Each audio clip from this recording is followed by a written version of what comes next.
Projek pengintegrasian mampan sumber tenaga asli dan tenaga boleh diperbaharui, ringkasnya Sinar, merupakan inisiatif tenaga suria yang signifikan dengan matlamat menyediakan tenaga boleh diperbaharui bagi loji petrokimia dan menyumbang kepada matlamat tenaga boleh diperbaharui negara.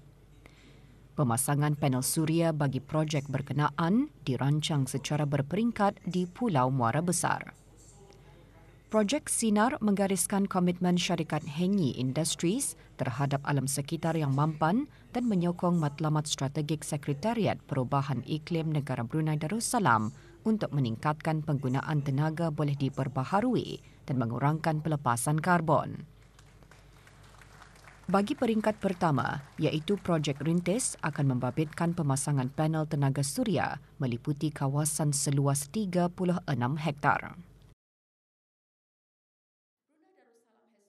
Kecerdasan buatan AI dan mesin teknologi pembelajaran berpotensi untuk merevolusikan pendidikan dengan menyediakan maklum balas masa nyata, mengotomasikan pentadbiran tugasan dan menawarkan pengalaman pembelajaran peribadi. Perkara tersebut antara yang dinyatakan pada mesyuarat ahli Lembaga Tadbir Pusat Inovasi dan Teknologi Pendidikan Kementerian Pendidikan Asia Tenggara SIMIO Innotek ke-68. Transformasi digital menjadi agenda utama negara Brunei Darussalam, terutamanya setelah pelancaran Plan Induk Ekonomi Digital 2025 untuk menjadi negara pintar sejajar dengan matlamat Wawasan Brunei 2035. Dengan tema memperkasa pendidikan melalui inovasi digital, strategi, cabaran dan arah masa depan, mesyuarat memfokuskan hala tuju masa depan SIMIO Innotek.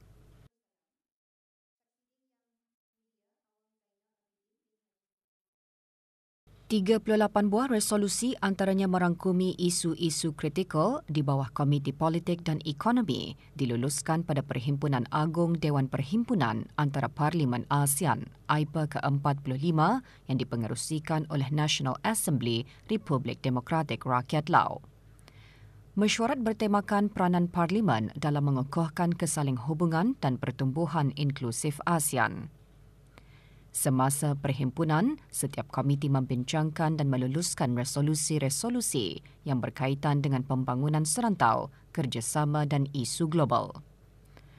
4 komiti digariskan semasa mesyuarat tersebut.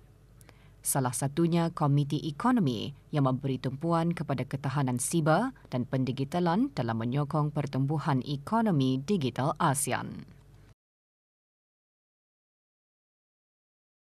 Universiti Brunei Darussalam UBD melalui Sekolah Sains Digital menerima anugerah berprestij Inovasi Kecerdasan Buatan Coursera 2024 bagi rantau Asia Pasifik.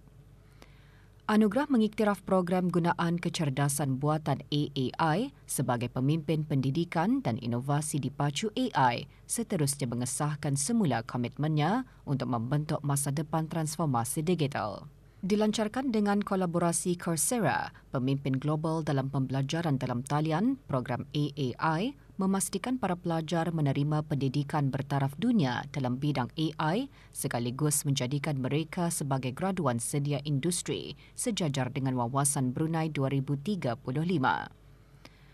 Pengiktirafan ini menempatkan UBD antara universiti terbaik di seluruh dunia atas pendekatan inovatif kepada pendidikan AI.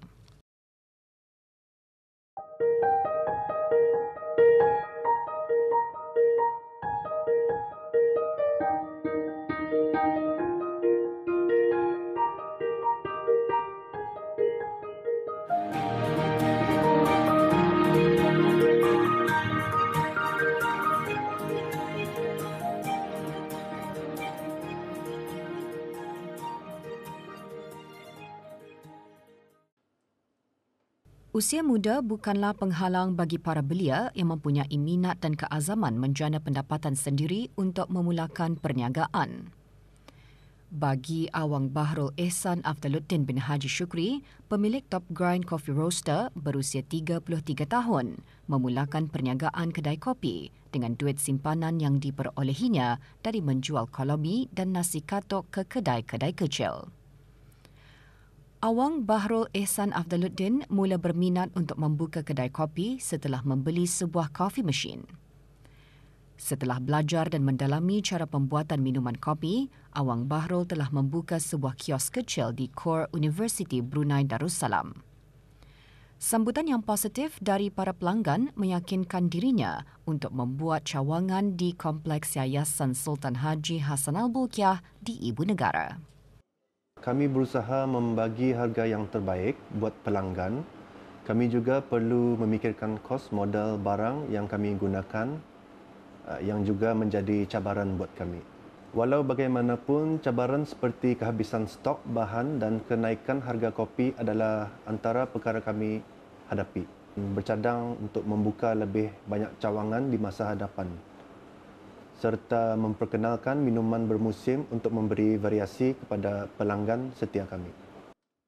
Awang Bahrul berharap usahanya ini boleh dijadikan sebagai contoh bagi para belia yang bercita-cita ingin menceburi diri dalam apa sahaja bidang perniagaan dan bermimpi untuk mencapai suatu cita-cita bukanlah satu perkara yang sia-sia sekiranya diikuti dengan usaha, menabung dan kerja keras.